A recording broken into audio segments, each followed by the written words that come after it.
The Billionaire's Sweet Trouble. 01 Sweet. For the 9th time, I checked the time on my wristwatch. 4:15 p.m. I sighed, uncrossing my legs and shifting on the black leather couch. I straightened my perfectly tailored white blazer. The nervousness I'd felt earlier was gone, replaced with uneasiness. I was seated in a private office in the Stavrakos building, one of the tallest skyscrapers in Manhattan, complete with vaulted ceilings and glass windows looking out over the New York skyline, the pinnacle of luxury. Where the hell is he? We were supposed to meet at 4 sharp, I whispered to my best friend/editor and personal assistant, Marie Laudy, sitting beside me. I know, right? I didn't expect a man of his caliber to be late. He has so many people organizing his time. My lips twisted. Well, he's a billionaire. Many people want to talk to him. I was waiting to interview Sebastian Stavrakos, a powerful young Greek billionaire and the heir to the Stavrakos empire. His executive secretary, James Morris, informed me when we arrived that his boss had left and would be back in just a few minutes. But it was already 15 minutes past 4. Maybe he's caught in traffic. We did see construction in the city on our way here. Or maybe the paparazzi caught up to him, Marie said. I rubbed my palms together. Let's just wait. I'm lucky he even agreed to this interview. You know how elusive he is with the press. And this exclusive interview will be the perfect final piece for your first book. I'm so proud of you, best friend. You've come so far in your blogging journey. Thanks. I hugged Marie quickly. The Dreamers publishing house wants me to cover him in one whole chapter. If I can get him to talk about that princess drama he's involved in, the book will sell itself. If anyone can get Sebastian to open up, it's you. It's wild how 2 royal princesses are fighting over him. She shrugged her shoulders. Though I can't blame them. He's a Greek god so damn hot. We both laughed and giggled. Let's keep our fingers crossed. The Dreamers promised 5 book deals if the first becomes a bestseller. You can do it. I have great trust in you. She squeezed my hand. And you'll make your followers very happy by granting their request to interview Sebastian. Yeah, I agreed. I owe my success to them. Without their love and support for my blog, I wouldn't be where I am now. We feel your passion for writing blogs. And you're honest with your opinion, which makes them love you more. Thanks, bestie. You know I'm your #1 fan. With teary eyes, we hugged each other. I started blogging as a hobby, writing about life, love, relationships, and advice until it became a passion. I couldn't believe when my blog, Sweet Blog, went viral 6 months ago. My following skyrocketed from a few thousand to 10 million seemingly overnight. I still had to pinch myself to believe what I'd achieved, partnering with famous brands and earning lucrative projects and collaborations. Joy overwhelmed me, knowing I was successful in what I was doing. I couldn't explain the feeling of happiness that sparkled inside me. Every day, I was more inspired and motivated to hone my craft and engage with my followers. That's why, when my comments section flooded with Sebastian Stavrakos, I knew I had to give my readers what they wanted most.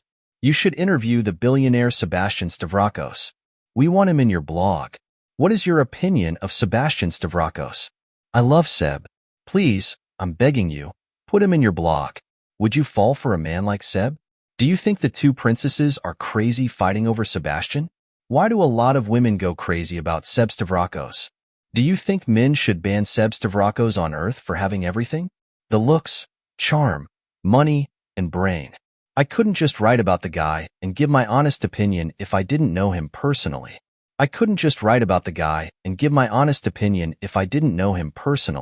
I wanted to write facts, not assumptions. So I boldly pitched the exclusive to my publisher and tried my luck emailing the Stavrakos. After a week and a few nudges, I was shocked when they granted my request without question. Marie looked at her watch. While we're waiting, let's review some facts about Sebastian to make sure you're ready. That's a good idea to kill time, I agreed, briefly looking up at the ceiling. I'd spent all night reviewing the details of Sebastian's life. He's a sensational human being. He didn't need to work up to fame, wealth, and power because he was born to have them all. Exactly. She nodded. He earned an engineering degree at Harvard University. She gave me a thumbs up. His family owns the world's top robotic company and invests in businesses across all sectors: mining, real estate, airlines, steel, clothing manufacturing. Lucky, everyone would say. Most individuals would trade their life with Sebastian Stavrakos. But the media awarded him no privacy. That was a given. Being the son of a controversial mother, Elena Pallas Stavrakos, known as the rebellious bride. She walked down the aisle in a black dress on her wedding. Sebastian wasn't without his own controversy. He set their mansion on fire when he was 7, making the news for months. Since then, the media have captured all his adventures, from joining car racing. Your Isle Emma Lascares on NEI wedding. Sebastian wasn't without his own controversy. He set their mansion on fire when he was 7, making the news for months. Since then, the media have captured all his adventures, from joining car racing to climbing Mt. Everest to doing extreme sports. Girls were head over heels for him. He had a fandom. But lately, his playboy behavior had gotten him in hot water in the news again. And amid it all, I had managed to secure an interview with Sebastian and the keys to a multi-book deal. I could hardly believe that all my hard work was about to pay off. After waiting an hour in Sebastian Stavrakos' office, James returned with an apologetic smile. He stood in front of us, holding his phone. It seems like Mr. Stavrakos can't make it today, ladies. He has an emergency. Oh my God. My eyes widened. That's terrible. What kind of emergency? He passed me the phone. He'll tell you himself. Good afternoon, Mr. Stavrakos. This is Sweet Treble. My voice was polite and firm. Professional. I'm so sorry, Miss Treble, Sebastian uttered in a very sexy voice, erupting butterflies in my stomach. I would love to have an interview with you, but unfortunately, I'm in the middle of an emergency right now. Oh, no. Oh, yes, he chuckled richly. My friend from Russia arrived, and it's the first time we've met in person in a long time. I could hear the sound of kissing in the background. Doubt crept in about what kind of friendship they had. Oh, really? Is your friend a woman? Indeed. I told her I was going to meet you, but, he paused, and I heard smacking sounds dash. She clings to me so tightly and cries. I have no choice but to postpone the interview. Is that okay with you, Miss Treble? I don't want to press, but this is important, Mr. Stavrakos. I'd promised pages to my publisher by the end of the week. If it's okay, could we do it over the phone instead? I could even shorten the lengthy interview. I'm afraid I can't, Miss Treble. I can't concentrate with my emergency right now. I have to prioritize my friend's needs. Of course. How inconsiderate of me to suggest. I chuckled a little, trying to hide my disappointment. A good friend is like a 4-leaf clover, hard to find and lucky to have. I admire you value your friends, Mr. Stavrakos. It's one characteristic that women are looking for in a man. I'm flattered, Miss Treble. I take that as a compliment. So, when are we going to meet? How about tomorrow morning? I'll make it up to you for the trouble, Miss Treble. Let's meet at the elite golf course. That sounds good. You're very understanding. See you tomorrow, Miss Treble. 9 a.m. On the dot. On the dot, I mimicked, smiling. As long as Sebastian Stavrakos agreed to keep our interview on his calendar, I'd meet him wherever he pleased. The next day, Marie and I wore our cute golf outfit, sporty polo shirts, white skirts with matching golf shoes, and caps. I was armed with my notebook of questions, but yet again, there was no sign of Sebastian Stavrakos. This time, it was James Morris again who arrived holding his phone. I'm so sorry, ladies, he said with the same apologetic tone. Mr. Stavrakos can't make it again today. Why? My eyebrows snapped together. Surely he wouldn't stand me up again? What happened? Unfortunately, he had another emergency. Another? Marie's eyes grew big. Unbelievable. Here. James gave me his phone. He'll explain it to you. Hello. This is Sweet Treble, I said, my tone much less sweet than yesterday.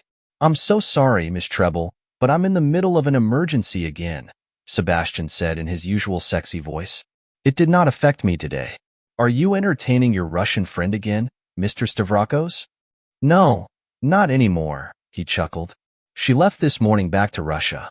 Actually, my other friend from Germany arrived, and the same thing happened. She won't let me go and wants me to stay in bed with her. Why? Is she sick?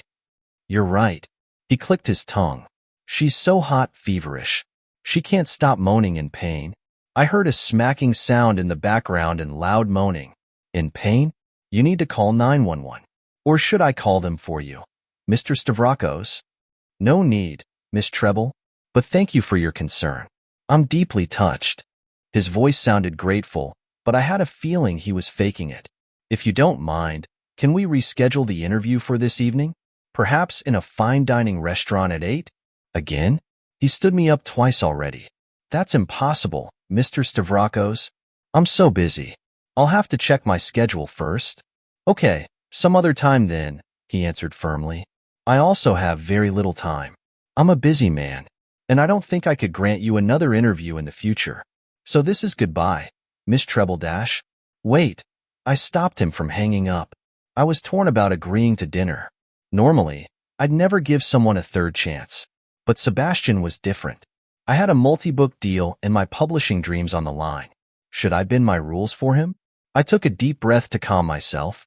Okay, I'll see you tonight, Mr. Stavrakos. He chuckled, sounding victorious. You're very sweet, Miss Treble, just like your name. Until dinner, then. He hung up, leaving me frozen with my hands balled into fists. I turned to Marie, keeping my voice low enough that James couldn't hear. If Sebastian Stavrakos stands me up again at dinner tonight, I'm going to make him pay.